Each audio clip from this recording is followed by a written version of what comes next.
की बड़ी खबरों के साथ ग्रैंड न्यूज में आपका स्वागत है। नमस्कार, मैं तिलेश्वरी। आगे बढ़ने से पहले आइए देखते हैं आज की हेडलाइंस। जगदलपुर स्थित दंतेश्वरी मंदिर में वासंती नवरात्रि के लिए दीप प्रज्वलन हेतु ऑनलाइन और ऑफलाइन पंजीयन प्रारंभ।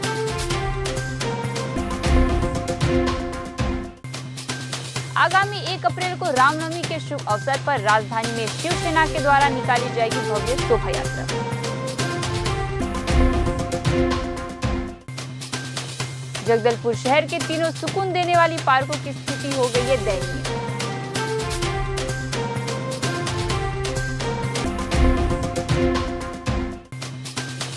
बस्तर के कवियों के द्वारा होली मिलन समारोह का हुआ आयोजन।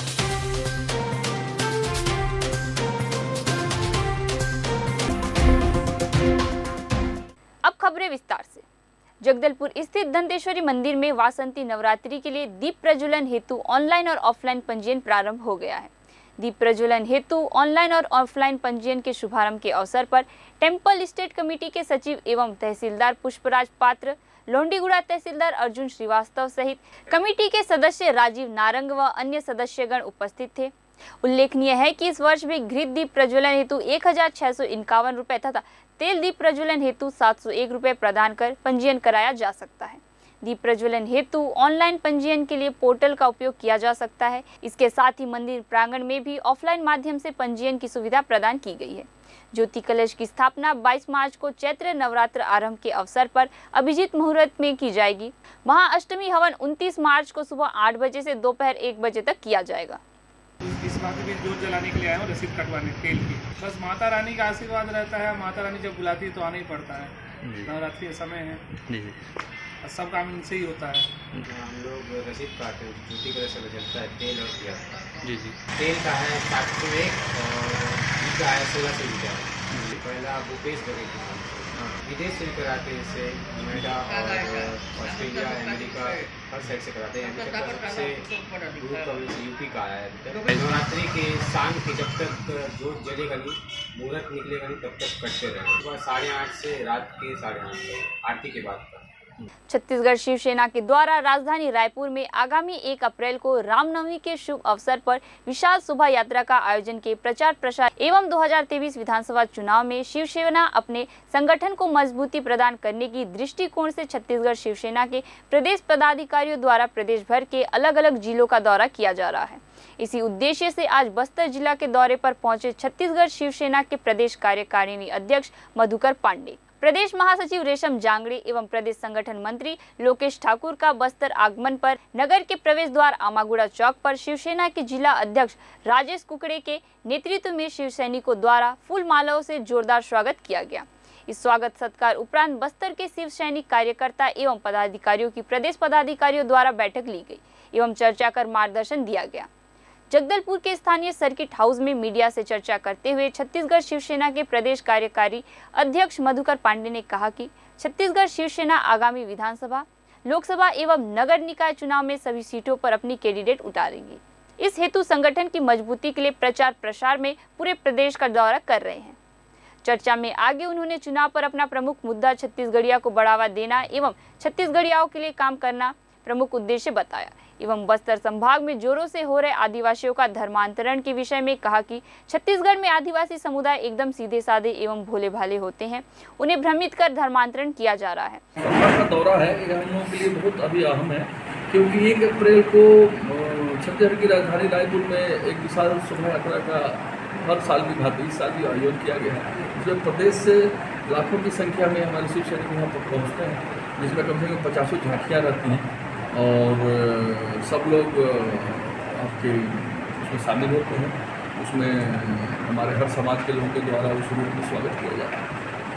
साथ में संगठन की मजबूती प्रदान करने के लिए और बहुत सारी नई नियुक्तियाँ भी हुई हैं और नियुक्तियाँ होने वाली हैं, जिनको प्रभार दिया जाएगा, किसी को प्रमोशन किया जाता है, उसके लिए भी बैठकें हैं और हर घर घर तक शिवसेना का संदेश जाए, हम लोग पहुँच सकें, इसके लिए इनको मोटिवेट किया जाता है।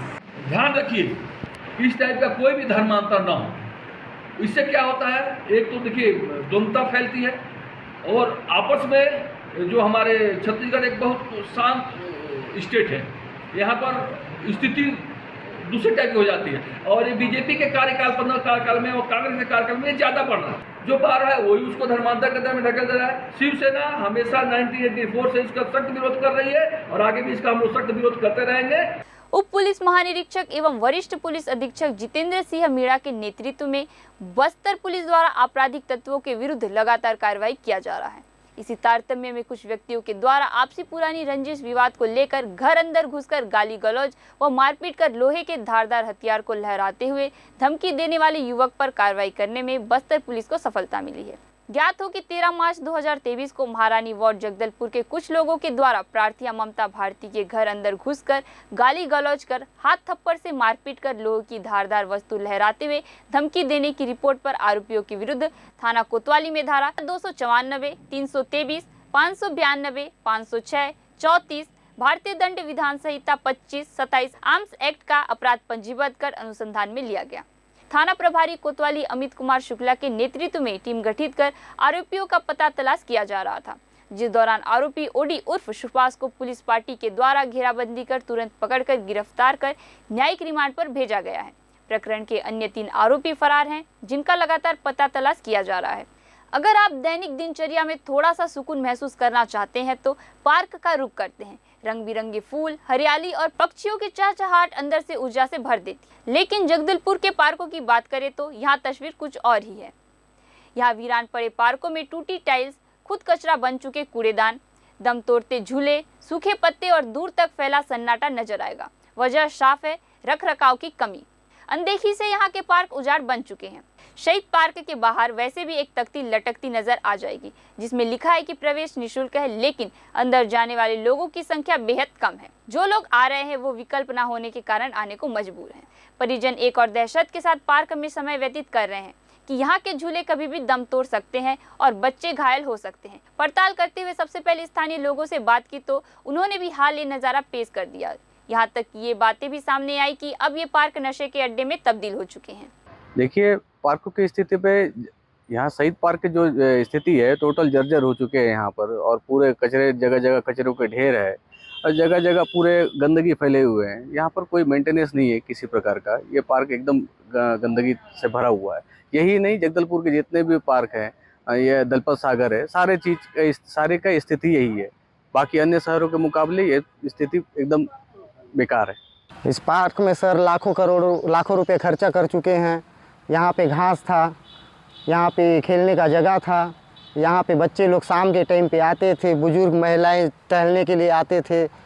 यहाँ पे नशाखोरी कर रहे हैं आज के डेट में बच्चे लोग घुस के। यहाँ कोई भी घुस जाता है मंदिर परिषद के एरिया पे और कुछ भी करने लगता है।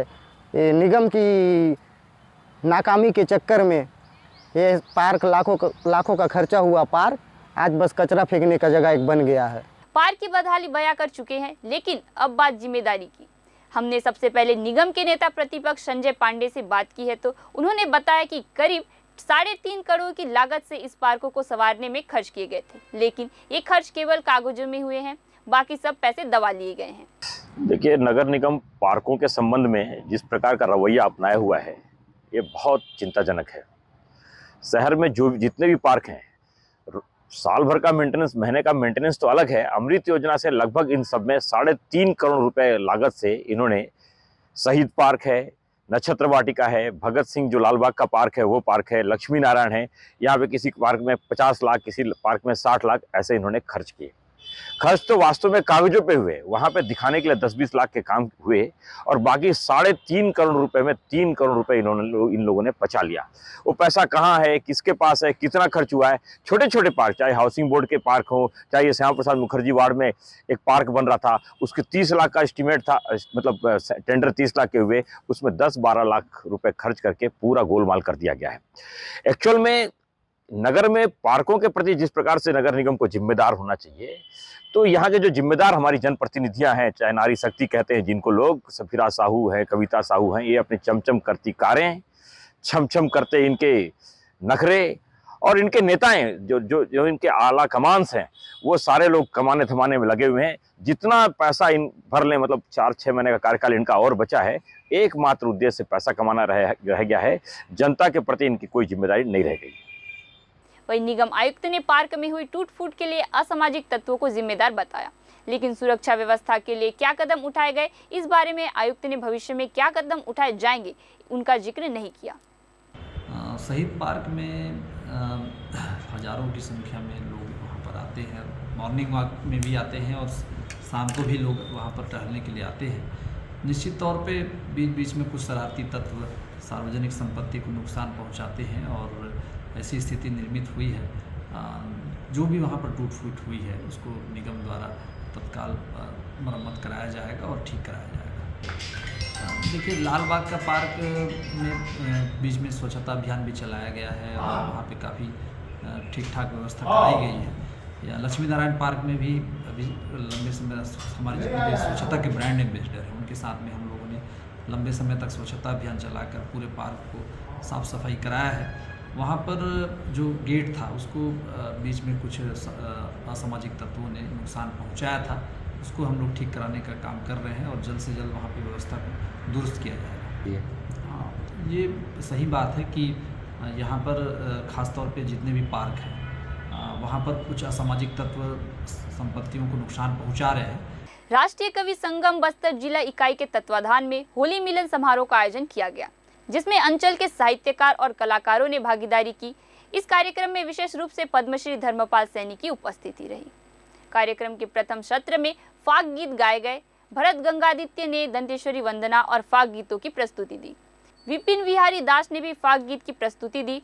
कृष्ण शरण पटेल ने कहा, पुराने दफन में अनवन, समझ लेना ही होली है, नहीं कोई कहीं उलझन, समझ लेना की होली है। श्रीश टिकरिया ने कहा, धरती से आकाश तक, गलियों से चौपालों तक, जीवन के हर पल पल में रंग ही तो है। विमल तिवारी ने हास्य गीत सुनाया। पूर्णिमा सरोज ने होली पर अपनी कविता का पाठ किया। रंगों की फुहार संग, मधमाती फागुनी बयार संग, फूलों से सजी बाहर की डोली संग आई है इस बरस की होली। चमेली नेताम छत्तीसगढ़ी में काव्य पाठ किया। नरेंद्र पाड़ी ने हल्बी में हास्य कविता सुनाई। डॉक्टर कौशलेंद्र ने भोजपुरी में फाग के अवसर पर गाए जाने वाले गीत सुनाए। अंत में सभी रचनाकारों को हास्य उपमाओं से नवाजा गया। आयोजन में रघुचंद्र करे, सिद्धार्थ वैष्णव, नंद कुमार पटेल, राधेश्याम विश्वकर्मा, राहुल विश्वकर्मा, रजनी पाठक, कमल नारायण साहू, रानी साहू और अन्य दर्शकों की उपस्थिति रही।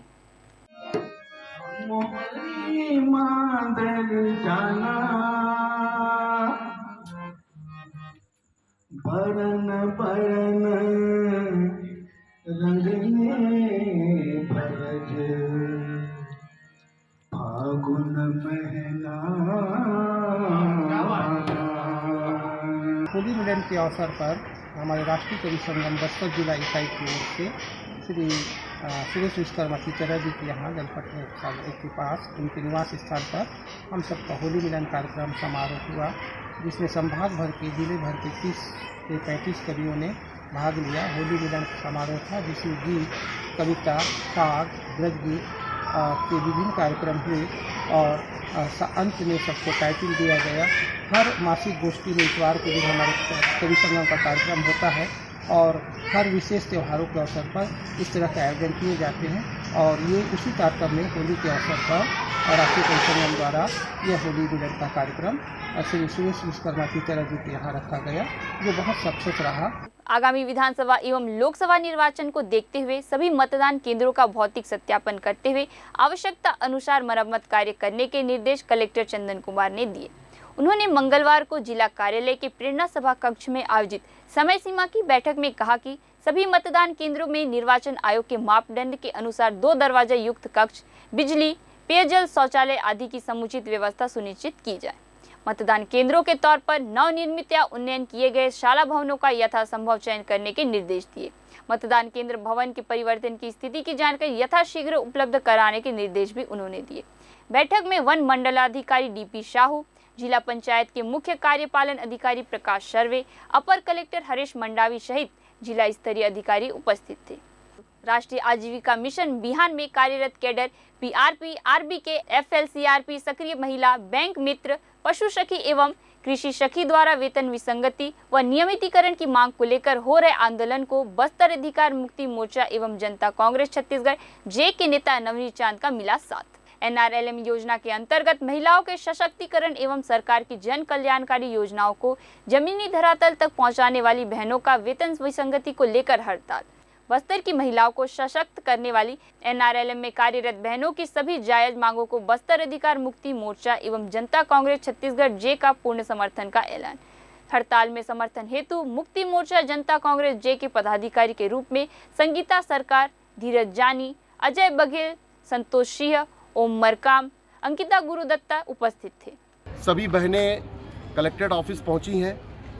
मुख्य कार्यपालन अधिकारी जिला पंचायत और कलेक्टर से मिलने पहुंची हैं और जो महत्वपूर्ण मांग उनके द्वारा सरकार के समक्ष, चाहे वो मोदी की सरकार हो, चाहे वो भूपेश की सरकार हो, ज़मीन पर मेहनत कराया जा रहा है। समूहों का लगातार जो है नई संख्या बनाई जा रही है और NRLM के सेंट्रल फंडिंग से लोगों को मदद की जा रही है। उस मदद से जो बैंकिंग सेक्टर है वो संचालित है और उससे लगातार जो ब्याज के नाम पर सरकार के पास, NRLM के पास पैसे आ रहे हैं। पर जो वास्तविक मानदेय देना चाहिए एक मेहनतकश महिला को, एक तरफ हम कह रहे हैं कि महिला सशक्तिकरण जरूरी है, चाहे वो मोदी जी हो, चाहे वो भूपेश जी हो। महिला विकास मंत्रालय और NRLM इसलिए खोला गया है कि महिलाओं को सशक्त किया जाए, परंतु वो विभाग, परंतु वो मंत्रालय, परंतु वो सरकार महिला सशक्तिकरण ना कर महिलाओं को आर्थिक रूप से कैसे शोषण किया जाए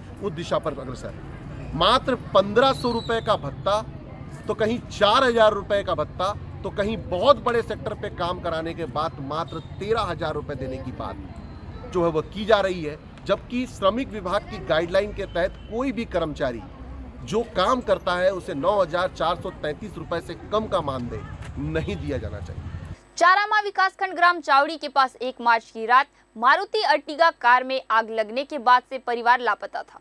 सिमरन सिकदार के कर्ज से बोझ पर लदे परिवार ने मौत की झूठी कहानी गढ़ी ताकि परिवार को बीमा की 72 लाख की राशि मिल सके। कार को जंगल और सुनसान इलाके में जलाने के बाद से सिमरन सिकदार अपने पत्नी और बच्चों के साथ कार जलाकर उत्तर प्रदेश, बिहार, असम, उड़ीसा घूम रहे थे। आखिर अपने फार्म हाउस में आकर रुका था, जिसे पुलिस ने सकुशल बरामद किया।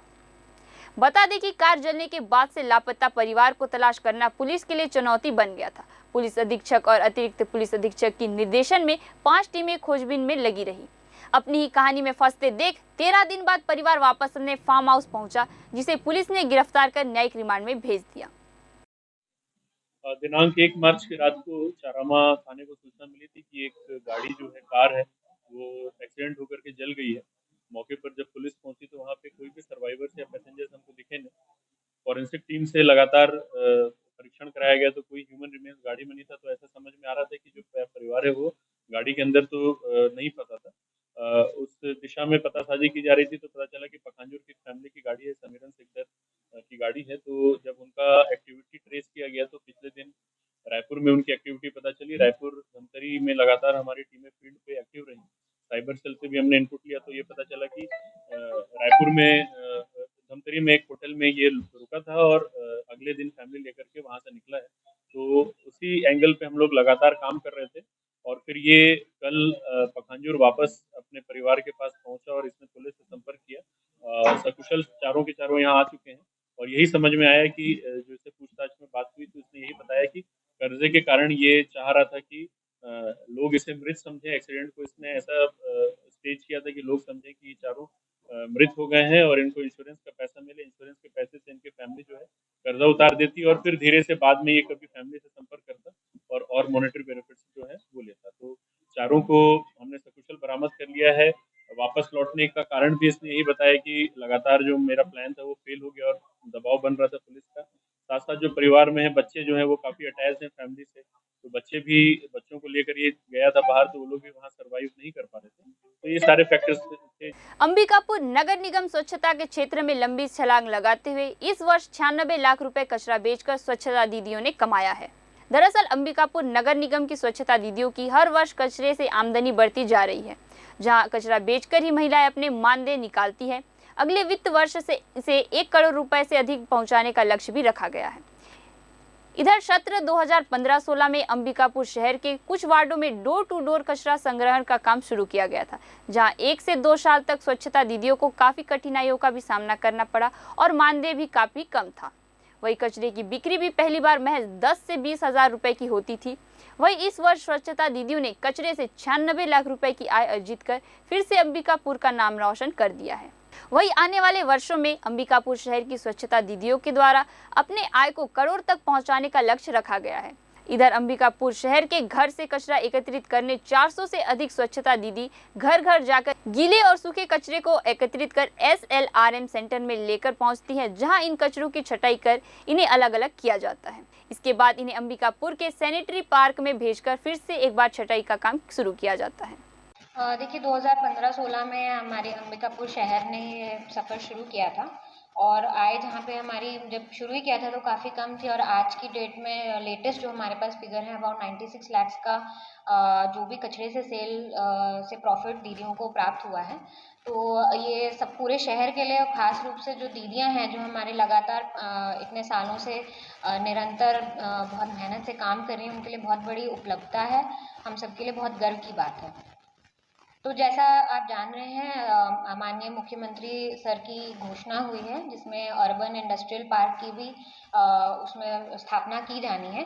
तो अभी हम वही प्लानिंग कर रहे हैं कि किस तरह से और अपना जो शहर की व्यवस्था है उसको सुचारू कर सकें जो वेस्ट मैनेजमेंट के क्षेत्र में, और उसको कैसे हम और फर्दर इनकम से जोड़ सकते हैं।